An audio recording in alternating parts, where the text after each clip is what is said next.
अगर आप पूरी एनसीईआरटी पढ़ेंगे वन गो में तो शायद चीज़ें आपको इतनी क्लियर ना हो, आपका सब्जेक्ट इतने अच्छे से तैयार ना हो। आपको क्या करना है, आपको पहले फिजिक्स जो 8th क्लास में फिजिक्स के चैप्टर हैं आपको वो कवर करने हैं, फिर 9th क्लास में फिजिक्स के चैप्टर हैं फिर वो आपको कवर करने हैं। तो आई होप आपकी प्रिपरेशन अच्छी चल रही होगी। और इस वीडियो में हम बात करेंगे साइंस के बारे में, जी हाँ विज्ञान के बारे में। और लकीली हमारे एग्जाम में फिजिक्स, केमिस्ट्री एंड बायोलॉजी देखने को मिलता है। साइंस का टेक्नोलॉजी वाला पार्ट हमें बस जो न्यूज़ में है वो देखने को मिलता है, अदरवाइज ये हमारे लिए रॉकेट साइंस हो जाता। इस वीडियो के बाद आपको ये डाउट क्लियर हो जाएगा कि आपके लिए साइंस कितना इंपॉर्टेंट है, आपको साइंस कैसे कवर करना है, कब कवर करना है।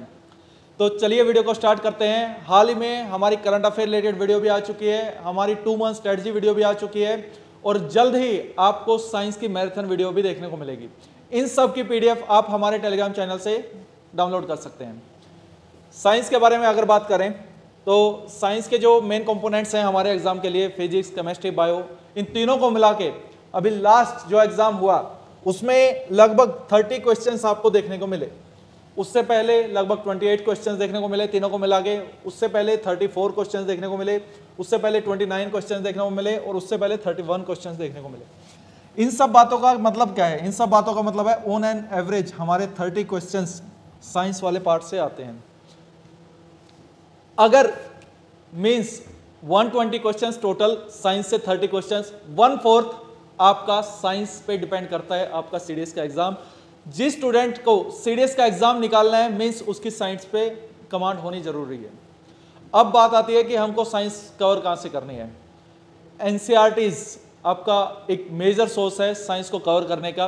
कुछ स्टूडेंट्स 6th-7th क्लास के एनसीईआरटी भी पढ़ते हैं, 6th क्लास से स्टार्ट करते हैं, बट आपके एग्जाम में जो मोस्टली क्वेश्चंस हैं वो 8th, 9th और 10th क्लास की एनसीईआरटी से देखने को मिलती है।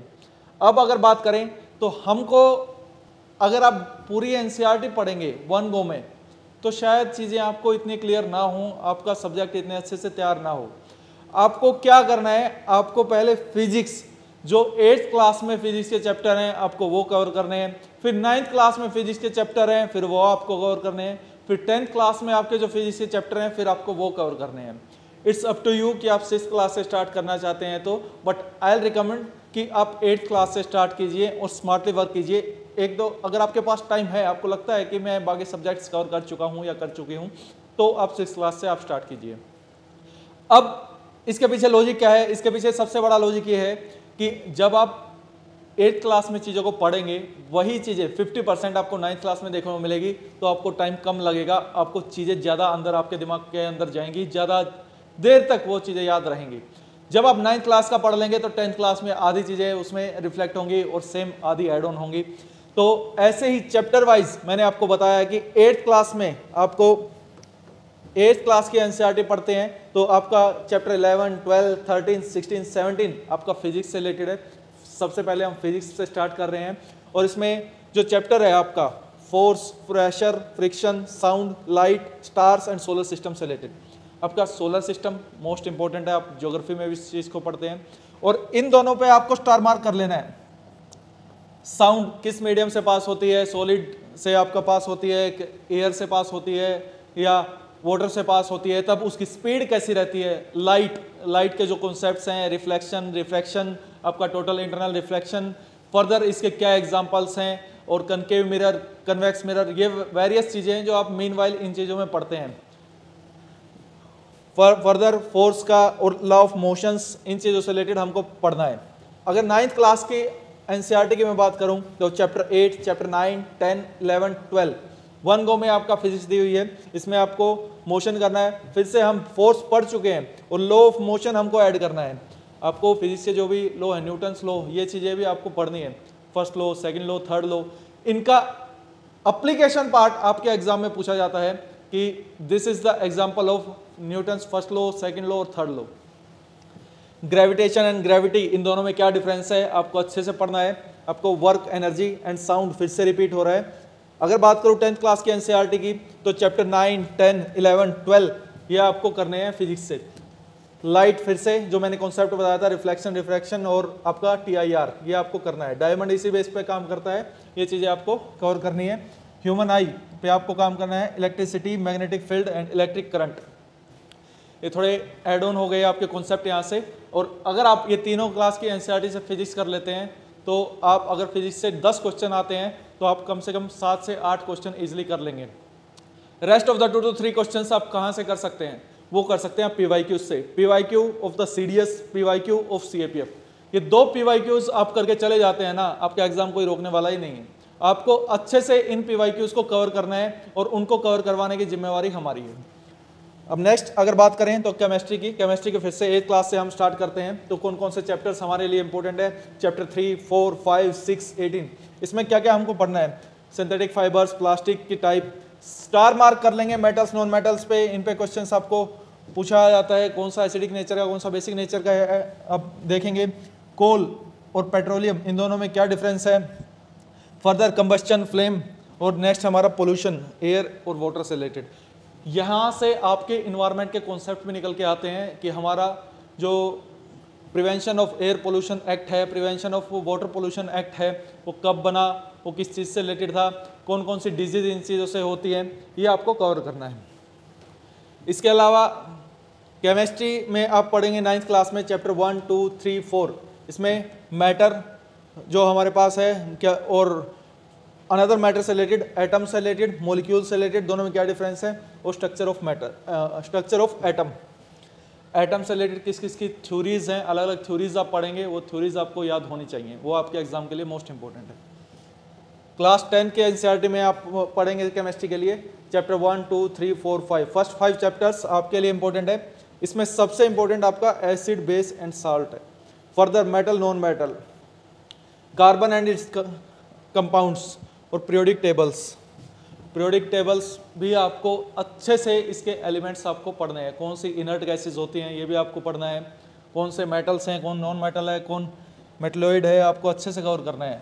सबसे इम्पोर्टेंट बायोलॉजी, बायोलॉजी में आपको 8 क्लास से स्टार्ट करना है, चैप्टर 1, 2, 7, 8, 9, 10। क्रॉप के बेसिस पे समटाइम्स एग्रीकल्चर में पार्ट आता है, इन्वायरमेंटल में पार्ट आता है, यू नो कि इन्वायरमेंट या ज्योग्राफी ये सारे साइंस के ही पार्ट हैं। माइक्रो ऑर्गेनिज्म सबसे इंपॉर्टेंट, बैक्टीरियाज, और इनसे रिलेटेड आपको डिजीज भी कवर करनी है। बैक्टीरियल डिजीज कौन सी हैं, वायरल डिजीज कौन सी हैं जो वायरस से होती हैं, प्रोटोजोआ से कौन सी डिजीज होती है, ये एग्जाम्पल्स आपको पता होने चाहिए।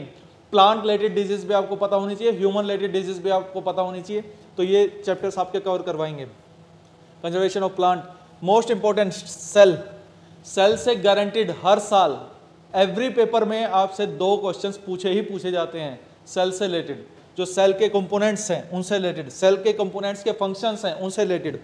Reproduction in animals and adolescence की एज, ये थोड़ा लेस इंपॉर्टेंट है तो आप इसको नेग्लेक्ट भी कर सकते हैं। अगर 9th क्लास के एनसीईआरटी बात करें तो चैप्टर 5, 6, 7, 13, 14, 15, इसमें फिर से fundamental unit of the life, इसमें और डिटेल में आप सेल के बारे में पढ़ेंगे। अब हाल ही में वो जो स्टूडेंट सेल उधर पढ़ के आया है तो इधर से फिर से वो कवर करेगा। टिश्यूज़, इसमें आपके एनिमल टिश्यू भी आपको कवर करने हैं, प्लांट टिश्यू भी आपको कवर करने हैं, दोनों ही तरह के टिश्यूज़ आपके लिए इंपॉर्टेंट हैं। Diversity of the living organism, ये आप थोड़ा नेग्लेक्ट कर सकते हैं। नेचुरल रिसोर्सेज सबसे इंपॉर्टेंट है कि कौन कौन से रिन्यूएबल एनर्जी सोर्सेज है, नॉन रिन्यूएबल में क्या एग्जांपल आएंगे, और improvement in food resources, food chain क्या है, ये सब फूड वेब क्या है, वो आपको पता होना चाहिए। वो आपका इन्वायरमेंट का भी कॉन्सेप्ट है। और अगर 10th क्लास के एनसीईआरटी में बात करें chapter 5, 6, 7, 13, 14, 15, life process control coordination और रिप्रोड्यूस से रिलेटेड, हेरिडिटी से रिलेटेड, इन्वायरमेंट से रिलेटेड, सस्टेनेबल मैनेजमेंट से रिलेटेड, तो दीज आर द चैप्टर्स जो आपको कवर करने हैं बायोलॉजी में। इसके अलावा आपको वाइटामिन्स कवर करने हैं, इसके अलावा आपको कवर करना है हमारे जो सिस्टम है, बॉडी के सिस्टम है, चाहे इसमें आपका ब्लड एक इम्पोर्टेंट पार्ट आ गया, आपका डाइजेस्टिव सिस्टम, सर्कुलेटरी सिस्टम, जो भी सिस्टम्स हैं, आप किसी भी रेफरेंस बुक से, अगर इनसे कुछ चीज़ें आपकी कवर हो जाएंगी, कुछ आपको रेफरेंस बुक की हेल्प लेनी होगी। आप मनोहर पांडे की बुक की हेल्प ले सकते हो, आप हमारे नोट्स की हेल्प ले सकते हो, आप लूसेंट की हेल्प ले सकते हो, आप पीवाईक्यूज़ की हेल्प ले सकते हो। जो स्टूडेंट्स इतनी कॉम्प्रिहेंसिव कवरेज करके जाएगा तो वो इस एग्ज़ाम को इजीली क्रैक कर सकता है।